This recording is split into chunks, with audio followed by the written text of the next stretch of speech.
Good morning. Welcome to morning meeting. So, here's what's on my mind this morning.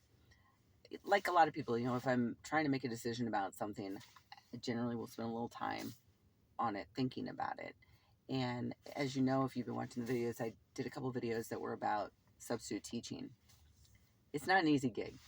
That's what I can tell you. There's a lot of reasons why it's not an easy gig, but it can be very fun. It can be a rewarding thing to do, all of that. But you will get challenged and you will get pushed by the students, quite frankly. And sometimes the staff can be a little bit challenging. But generally speaking, it can be rewarding to do the substitute teaching type of gig. Now, I say all that to bring up this point. So I was working in a particular place and I made a commitment to do a substitute teaching day.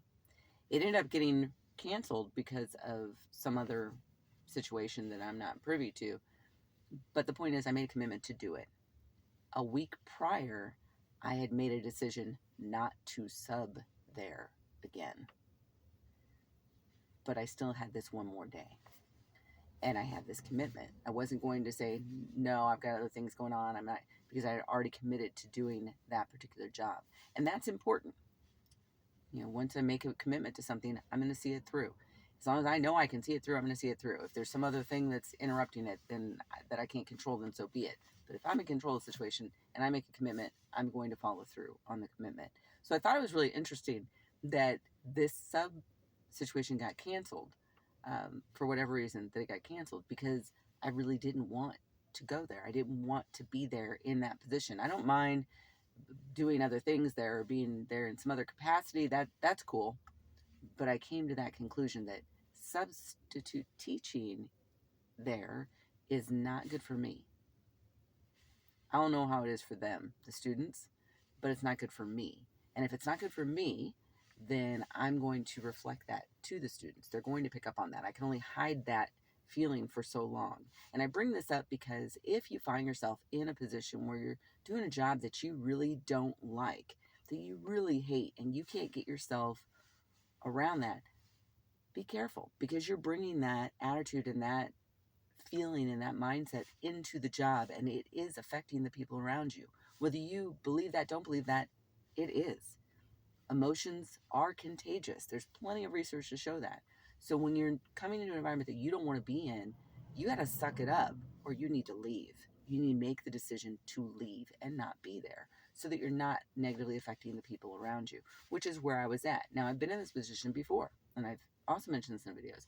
When I go into a certain school and realize I can't have the positive effect or impact that I want to have in this environment for whatever reason, I limit my interactions in that environment. Sometimes I allow them to go away completely. Other times I just pull back and limit how much I'm going to be there so that I can consistently bring my A game, consistently bring a positive outlook into that environment. That's me. That's how I do it. I know that works for me. Now, is it easy to switch jobs and jump around? No, it's not. It's not an easy thing to do. But it's a necessary thing to do, not just for yourself, but for the people that are around you and affected by your mindset and your attitude. Because nobody wants to be around that. Think about that. Would you want to be around that kind of rubbish 8-9 hours a day? The answer is probably no, right? So, what makes you think other people want to be around you when that's your attitude for 8 or 9 hours out of a day? They don't. So, from my perspective, I'm either contributing in some positive way or I'm not. I'm either helping or I'm hindering.